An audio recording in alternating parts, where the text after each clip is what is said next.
Hello, friends. Hello, leaders. How are you? My name is Coach Tiara, and I love giving communication tips and strategies to leaders to help them both personally and professionally. Specifically, my content is all about the inner dialogue. I truly believe, and I say this all the time, that if we can give you the tools that you need to communicate with yourself, then what you say to others takes care of itself. I love helping leaders win. This is what I do. All I do is win. That's all I say. All I do is win. We're going to win together, and we win first on the inside. And that manifestation of what happens on the inside is going to come out into the sphere. Excuse me. This is not usually the time that I'm awake, but I just want to give you some tips and encouragement tonight. Tonight especially because I've talked to so many people who are going through so many transitions. It seems to be a theme, right?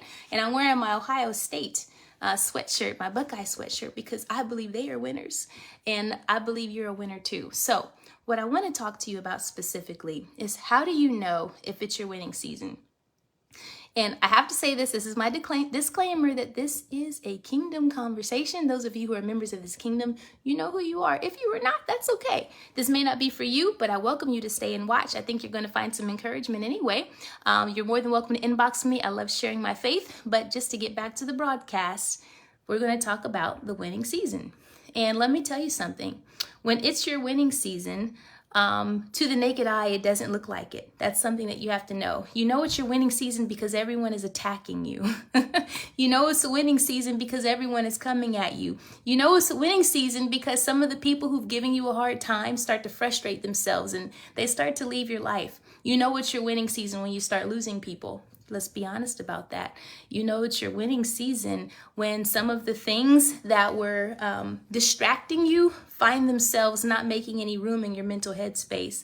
You know it's your winning season when you're at your capacity and you're at a point where you know it's really truly time for you to make some serious changes to your life and get focused and get your head in the game. So it doesn't look like you're winning, but you are winning because you are pushed to the brink of the edge, where the only way for you to come out of this is for you to be a different person. And it's a beautiful thing to transition into a different person. It's a beautiful thing when life starts to make some of those choices for you. It's a beautiful thing when people start to walk away, the people who used to try and manipulate you, and they would try to dig their fingers in your wounds and it doesn't work anymore, so they leave.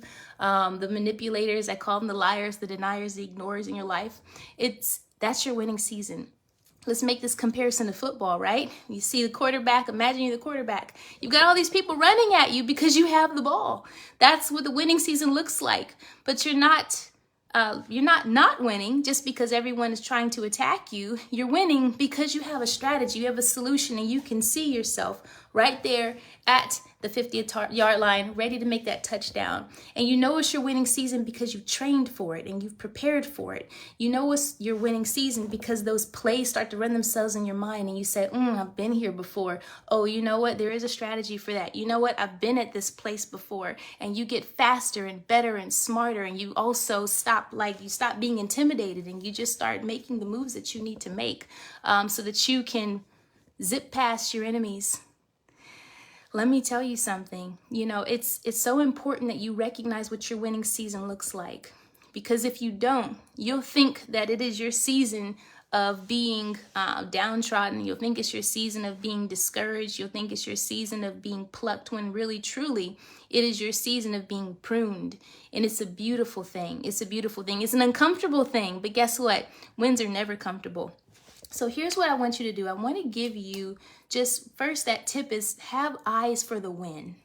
Have eyes for it. Because if you're at that place where you're at the end of yourself, maybe you're a little frustrated with your life, maybe you're bored with things, maybe you need to face some new challenges in life, it's your winning season because you're going to have to come out and blossom and transform and transition. And I think that that's an incredible experience because it means that you're still alive. It means that you can still evolve. It means that you're still vibrant. It means that you still have another day, another chance, another opportunity to seize your dreams, to find out what your dreams could be and push yourself beyond what you even imagined your capacity would be. So I want to congratulate congratulate those of you who are experiencing being in that state of a hard time and they're in the trenches, but I also want to give you some tips on just how to get through it, how to get your head in the game during this winning season of yours that doesn't look like a winning season, but I promise you it is. First thing I want to express to you is the importance of gratitude and just how powerful gratitude is. Notice that winners are always grateful. They're always grateful. And they're not just grateful when they're receiving the award, but if you can keep that heart of gratitude in the process, be grateful now. Be grateful that people see what you have is worth trying to take. Be grateful that people are even coming at you because you know what? They're giving you the opportunity to push and grow smarter and faster and wiser and better. Be grateful for some of the things that maybe you've lost in this process because guess what? You'll find out that you never needed it. Be grateful for the people who've walked away because you'll find out that you never needed them either. Be grateful for every day because guess what? You didn't have to have it. Be grateful now. Don't wait until you've crossed over to be grateful. One thing that's important, let's say, like I said, we go back to the analogy of the quarterback, is you got to have a strong defense. You've got to have a great team that's pulling for you and fighting for you. And so if you can have the heart of gratitude right now, then what you'll do is you will remember that that heart uplifts your team. You'll remember to say thank you to the people who are working to protect you. You'll remember to say thank you and help to motivate people who are trying to make sure that they hold your hands up. And that's hard to do. It's really hard to do because sometimes you can be very discouraged and maybe you don't feel like having any encouragement. But if you can maintain that heart of gratitude, I promise you it'll keep you inspired. It'll keep people around you inspired so that way you can keep moving and persevering towards the top. Another thing that gratitude does is it helps you to build confidence. And it's easy to lose confidence on that journey. And it's really easy because, again, sometimes, we go through this in marketing. We call it A/B testing, where you got to kind of test some things and see what's going to work and see what's not going to work. And you'll find a lot more things didn't work than what did work, but you only need one thing to work. And so the confidence that you need really is ensuring that you have been preparing for this journey the entire time. And I want you to keep that in mind. You have been preparing for this the whole time. You've been here before, you've seen this before. The things people are doing ain't nothing new to you. Just this time, you get a chance to be tested on your growth and how far you've come and whether or not you're responding to them or whether or not you're reacting to them. So make sure that you tell yourself and pat yourself on the back for how far you've come. You may not be as reactive to things as you used to be. Some things may not be as triggering as it used to be, but they had to come at you so that you can see your growth. So be grateful to say, you know what? That didn't get me like it used to. You know what? I used to respond to this way, but this time I responded this way instead. Be very grateful for the fact that you are growing. Be very grateful for the fact that they don't have the same control over you that they used to. Be very grateful for this opportunity to be tested so that you can see that you are resilient and you can see how incredible you are. You can also see that no one is holding you back. Be grateful because the test comes so that you can see what's in you. They're nothing other than just who lit the fire that purified your heart. And without those people, without those moments in life, you wouldn't be where you are today. So be grateful for your growth and be grateful for your journey. But let's talk about confidence. Confidence is so important, especially when you are working on persevering through your winning season. With confidence comes hope. And it can be easy to lose hope sometimes, especially when you have so much coming at you and you have a lot of setbacks, right? One thing that hope needs to be built on is you have to remember to hope because of and not in spite of. So sometimes people hope in spite of, then that really throws off the language of confidence. So let me just show you what that looks like. In spite of says, man, in spite of the fact that, no one showed up today, I'm just hoping that, we get some good sales. No. That's not the language you want to adopt. You want to say because of the fact that we promoted this and because of the fact that we've invested in that, we're going to get some amazing sales. That's what confidence does. Confidence focuses on because I prepared, because I worked hard, because I've worked out, because I've trained, because I've conditioned versus in spite of who wasn't there for me, in spite of who didn't show up.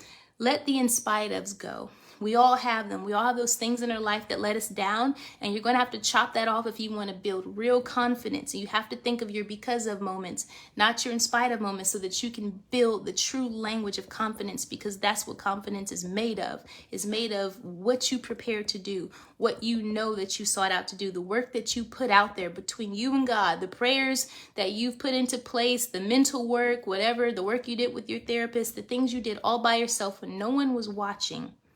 What did you do to prepare? Because I studied, because I got up to read, because I went to therapy and I worked on myself. Confidence is built on those things, okay? So in spite of is where grace and mercy comes in, where it's like, you know what, I know that I didn't do my best, but I hope that in spite of the fact that I didn't do my best, that I have a decent outcome. So really get into that because of zone. Another thing that confidence does, and I'm going to tell you something that sometimes a lot of us who are entrepreneurial and a lot of us leaders face, is that we don't always have the confidence to know when to rest. And you have to do that. It takes just as much faith to rest as it does to work. Sometimes it takes more faith to rest than it does to work. But when you have the because of zone, because I did this, because I did that, because I know what I did, because I know the work I put in, because I know I have a great network, because I know I have a great support system, because I know that we worked hard, I can rest now. I've done everything that I needed to do, and now it is time for me to take a break.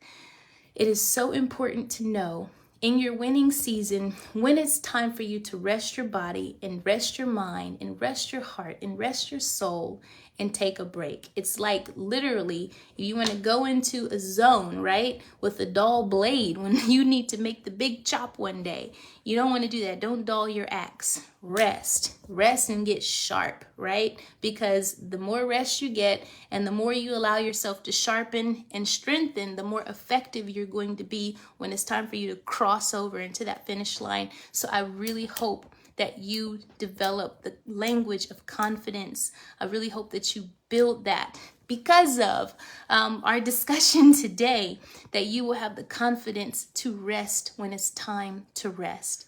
So I hope that this was very helpful to you. If you know of anyone who is going through a hard time, like I said, these are our people who are they're probably frustrated. They've gone and they've hit many attacks. They've hit many setbacks. They've gone through lots of challenges. Maybe they're just in an uncharted territory of the unknown that they were thrown into, and they're nervous and they're anxious about it. I'm telling you, this is your winning season.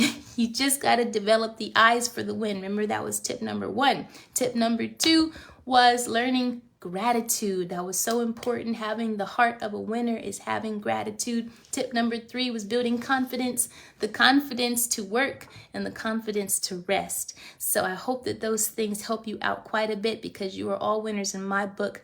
I love you.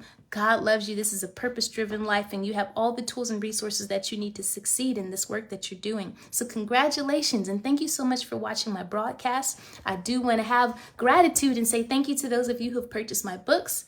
Thank you to those of you who have come to my workshops and classes. Thank you to those of you who have booked me for speaking engagements. I'd love the opportunity to sit down and talk to any of your networks at any time. But God bless you. You can also skip over to my YouTube channel for more communication tips and strategies. And we will talk very soon in the next video.